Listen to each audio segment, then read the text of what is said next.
तो काफी टाइम से मुझे बहुत सारे कमेंट्स आ रहे हैं कि ऐश रिटर्न के ऊपर वीडियो बनाओ, बट मेरे पास कोई प्रूफ नहीं था। बट आज मेरे पास एक काफी सॉलिड प्रूफ है जिससे मैं प्रूफ कर सकता हूँ कि ऐश रिटर्न होने वाला है पोकेमॉन एनिमे में। बट उसके लिए आपको चैनल को एंड तक देखना होगा, वीडियो को सब्सक्राइब और लाइक करना होगा। तो चलो वीडियो को स्टार्ट करते हैं, लेट्स गेट स्टार्टेड। तो कुछ टाइम पहले मुझे अपने सब्सक्राइबर का मेल आया था जहां पर उन्होंने बताया था कि ऐश रिटर्न आने वाला है, जहां पर उन्होंने काफी सारी इन्फॉर्मेशन दी थी ऐश को रिटर्न को लेकर, और ये सारी इन्फॉर्मेशन पुरानी थी जो कि मैंने अपने वीडियो में ऑलरेडी बता रखी थी। बट उनके इन्फॉर्मेशन का लास्ट पॉइंट बहुत ही ज्यादा इंटरेस्टिंग था, जहां पर उन्होंने बताया कि रिसेंटली पोकेमॉन के ओनर यानी कि सातोशी ताजिरी ने एक ट्वीट किया था जहां पर उन्होंने कोई छोटा मोटा हिंट नहीं दिया था बल्कि ऐश के रिटर्न को पूरी तरह से कंफर्म कर दिया था। ये सुनकर यार मुझे बिल्कुल भी बिलीव नहीं होता है और ये मुझे फेक न्यूज लगती है, क्योंकि अगर ऐसा कुछ होता तो ये न्यूज वायरल हो गई होती। बट इसके बाद उस सब्सक्राइबर ने मुझे प्रूफ की तरह एक स्क्रीनशॉट भी भेजा जहां पर सच में सातोशी ताजिरी का ट्वीट था। ये ट्वीट जुलाई 27, 2024 में हुआ था 2:07 पर। और जैसा कि आप लोग यहाँ पर नाम या फिर टैग में देख सकते हो, ये ट्वीट सातोशी ताजिरी का ही है। उन्होंने लिखा था, get ready Pokemon trainers, I am sure you have not given up, Ash is returning in the new series, will be streaming on 1 सितंबर। इस ट्वीट के ऊपर 133 रीट्वीट आए थे और 820 लाइक्स आए थे, जिसको देखकर मैं पूरी तरह से शॉक रह गया, क्योंकि ये ट्वीट सच में रियल था और इससे कंफर्म हो जाता है कि ऐश का रिटर्न डेफिनेटली जल्दी होने वाला है न्यू सीरीज में। हाँ, ऐसा कोई ट्वीट पूरे ट्विटर पे देखने को नहीं मिलेगा, और जो चीज इसको और भी ज्यादा फेक साबित करती है वो ये है कि सातोशी ताजिरी का ट्विटर पे कोई भी अकाउंट नहीं है। हाँ, ये अकाउंट पूरी तरह से फेक है। इवन यहाँ पर जो इनका टैग दिया गया उसको भी सर्च करने के बाद मुझे कोई अकाउंट देखने को नहीं मिला सातोशी ताजिरी का। मैं ऐसा चाहता तो नहीं था, बट अनफॉर्चुनेटली एक फेक ट्वीट निकला और किसी ने इसको एडिट करके बनाया है, और काफी सारे लोगों ने इसके ऊपर भरोसा भी कर लिया था क्योंकि ये ट्वीट बहुत ज्यादा प्रोफेशनल लग रहा है। तो हाँ, एंड में ये पॉइंट फेक है। इसके अलावा मुझे एक और प्रूफ देखने को मिला था जो कि मेरे सब्सक्राइबर ने ही भेजा था।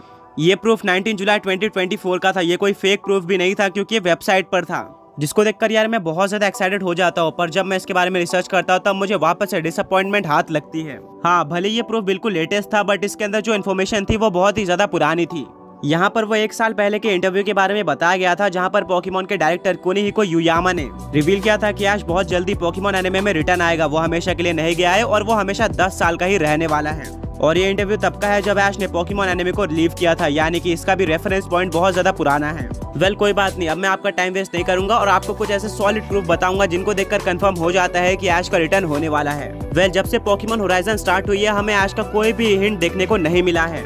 इवन ऐसे कैरेक्टर जो कि ऐश को जानते हैं वो भी हमें नहीं दिखाए जाते हैं, नर्स जॉय और ऑफिसर जेनी को छोड़कर। बट पोकेमॉन होराइजन्स में कुछ टाइम पहले हमें एक ऐसा कैरेक्टर देखने को मिला था जिसको ऐश पहले से ही जानता था। हाँ, आपको पोकेमॉन जर्नीज का वो एपिसोड तो याद होगा जहाँ पर ऐश, गो और पिकाचू एक वाइल्ड एरिया में होते हैं एंड वहाँ पर उनको ग्रूकी का एवोल्यूशन यानी कि थ्वैकी देखने को मिलता है। उसको अट्रैक्ट करने के लिए वो लोग एक करी बनाने का सोचते हैं, बट प्रॉब्लम ये थी कि उनके पास करी इंग्रेडिएंट्स नहीं थे। बट आगे जाकर उनको ये कैरेक्टर देखने को मिलता है जो कि अपने आप को एक वाइल्ड एरिया इंग्रेडिएंट्स वेंडर बताता है, यानी कि वाइल्ड एरिया में इंग्रेडिएंट्स बांटता था। इसका नाम वगैरह रिवील नहीं किया जाता है, पर एपिसोड में ऐश, गो और इसकी काफी अच्छी फ्रेंडशिप बन जाती है।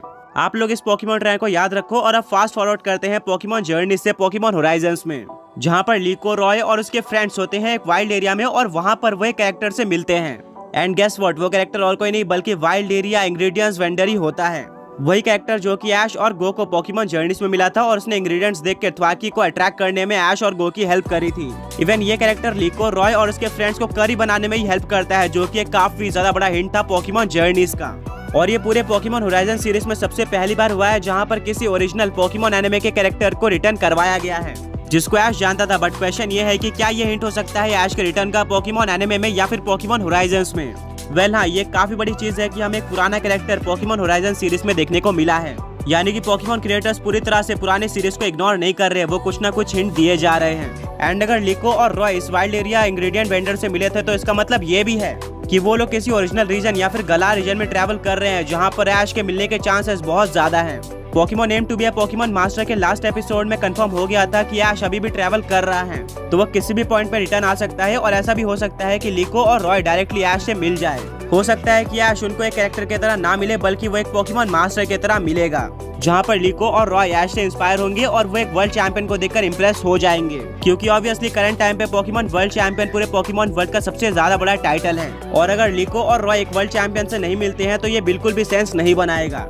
ऑल्सो अगर पोकेमॉन होराइजन्स में हमें ऐश का एक छोटा सा भी कैमियो देखने को मिलता है तो ये बहुत ही ज्यादा बड़ा बूस्ट देगा पोकेमॉन होराइजन सीरीज को। इसके व्यूअर भी इंक्रीज हो सकते हैं, तो पोकेमॉन क्रिएटर्स ये जरूर चाहेंगे कि वो ऐश का एक कैमियो कराए।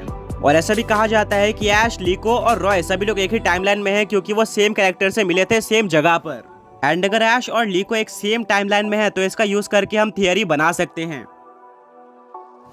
पोकेमॉन क्रिएटर जिस भी सीरीज को स्टार्ट करते हैं उसको एंड तो करते ही है, और वही सेम स्टोरी के साथ। और अभी तक के सारे एपिसोड देखकर मुझे नहीं लगता कि ऐश पोकेमॉन होराइजन्स में कभी भी रिटर्न आने वाला है। बट इसके काफी ज्यादा सॉलिड चांसेस है कि ऐश पोकेमॉन होराइजन्स के एंड होने के बाद यानी कि एक न्यू सीरीज में रिटर्न आएगा। और इसका हिंट हमें पोकेमॉन होराइजन्स के लास्ट एपिसोड में मिल जाएगा, जहां पर लीको पोकेमॉन लीग हार जाएगी और फिर वो ऐश से मिलेगी। ऐश एक काफी ज्यादा इंस्पिरेशनल कैरेक्टर है जिसने काफी सारे स्ट्रगल देखे अपने लाइफ में, बट इसके बाद भी वो Orange League winner, Alola champion और एक वर्ल्ड चैंपियन है, जो कि काफी ज्यादा बड़ा टाइटल है। वो लीको को मोटिवेट करेगा, जिसके बाद लीको एक और पोकेमॉन लीग में पार्टिसिपेट करने का ट्राई करेगी और शायद आगे जाके चैंपियन भी बन सकती है। और यही वो पॉइंट होगा जहां पर ऐश का रिटर्न हो जाएगा, यानी कि हमें ऐश की जर्नी वापस दिखाई जाएगी। और अभी भी पोकेमॉन एनिमे में काफी सारी स्टोरी लाइन बची हुई है, बहुत सारी मिस्ट्रीज अभी भी अनरिवील्ड है, जैसे कि ऐश के फादर, कि ऐश पोकेमॉन मास्टर बनेगा और जीएस बॉल मिस्ट्री।